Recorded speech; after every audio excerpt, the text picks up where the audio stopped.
Tidak ada sejengkal pun wilayah Nusantara dijajah Belanda sampai 3,5 abad. Sebagai orang yang nyaris 25 tahun menetap di Belanda, saya sering ditanya tentang masa lampau Belanda di Indonesia. Ada pertanyaan menarik seperti adakah bekas-bekas masa lampau itu terlihat di Belanda? Ada pula pernyataan langsung seperti apakah Belanda sampai 350 tahun menjajah Indonesia? Sebelum melanjutkan nonton video ini, bagi yang suka dengan video-video kami, tolong bantu subscribe, like, komen, dan share. Bagi yang tidak suka, abaikan saja. Kami di sini tidak ada niat untuk menyudutkan orang-orang yang terlibat. Kami di sini tidak mengurangi atau menambah isi sumber untuk menjaga otentisitas sumber. Kami di sini hanya mengulang sejarah-sejarah yang sudah ada. Bagi saya, itu tidak terlalu menarik. Apakah benar Belanda menjajah selama itu?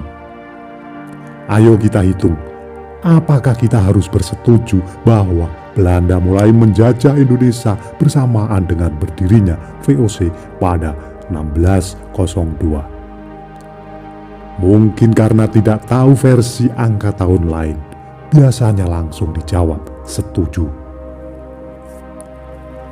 Ada pula versi yang mengatakan penjajahan dimulai pada 1996. Ketika kakak beradik, De Houtman, tiba di Banten. Tapi itu pun sulit disebut sebagai awal penjajahan Belanda, karena Cornelis De Houtman cuma melakukan penjajahan. Belanda belum benar-benar menjajah. Jika awal penjajahan tahun 1602 ditambah 350, kita baru merdeka pada 1952.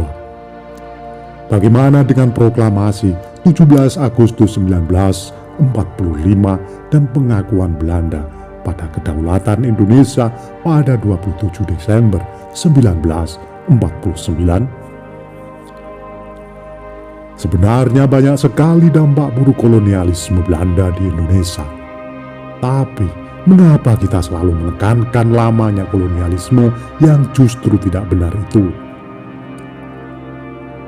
Ini bukti betapa kita benar-benar buta sejarah. Selain akibat ulah Orde Baru menghapus sejarah, mereduksinya hanya sebagai angka tahun dan peristiwa belaka. Sejarah sebagai narasi tentang perubahan, pergeseran, dan perkembangan pemikiran tetap asing bagi kita. Bagaimana sebaliknya melihat penjajahan Belanda serta berbagai macam aspek negatifnya? Pernyataan Belanda menjajah Indonesia selama 350 tahun mengandung banyak ketidakbenaran dan salah persepsi. Tidak ada satupun wilayah Indonesia yang benar-benar dijajah selama 350 tahun. Maluku dan Banten Jakarta sebagai markas besar VOC mengalami penjajahan maksimal selama 340 tahun. Bahkan Maluku atau Ambon baru Belanda kuasai pada 1630. Kalau dihitung dari 1602 sampai 1942, ketika Jepang masuk, Belanda jelas sudah tidak efektif lagi menguasai Nusantara. Selain Banten, Jakarta, dan Maluku, Belanda bertahap menundukkan wilayah-wilayah Nusantara. Kebanyakan baru berlangsung pada abad ke-20 ketika kolonialismenya bercorak politik etis.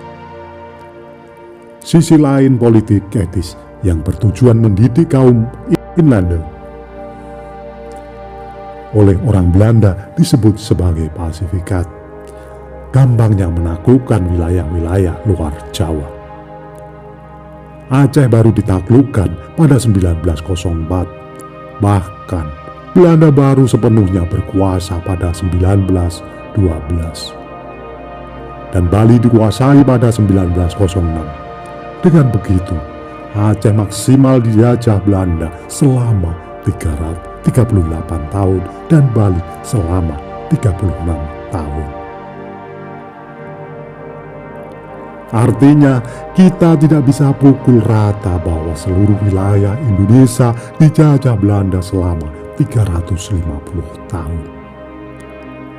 Kalau itu tetap dilakukan, kita akan keliru memahami perjuangan orang-orang Aceh dan Bali yang mempertahankan wilayahnya dari pendudukan Belanda. Kita juga akan salah memahami kepahlawanan Cut Nyadim karena dia mati-matian mempertahankan kemerdekaan dan kedaulatan Aceh. Bukan karena Cut Nyadim memberontak terhadap penjajahan Belanda.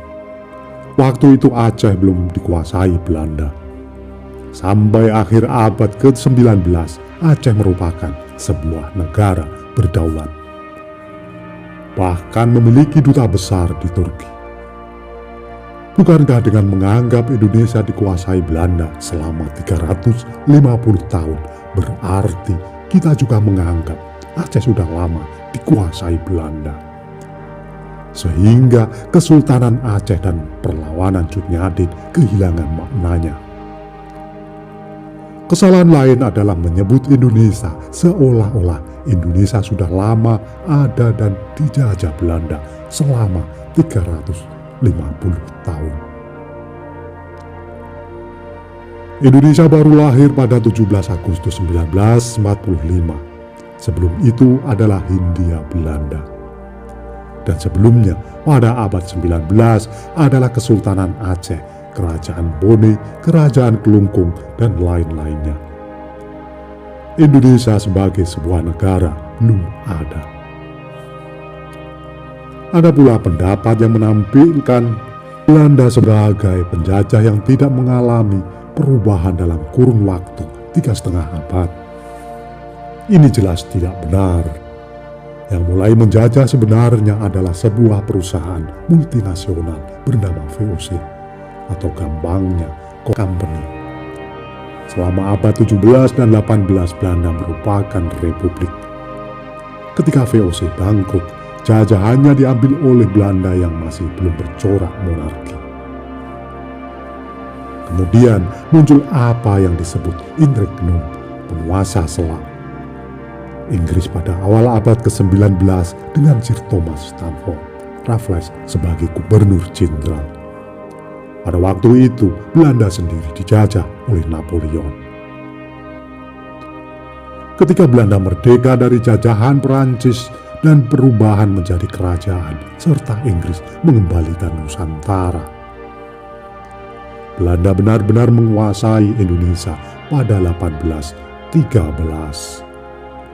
Tak lama kemudian, dengan memberlakukan tanam paksa, alam dan rakyat Jawa langsung dijadikan sapi perah.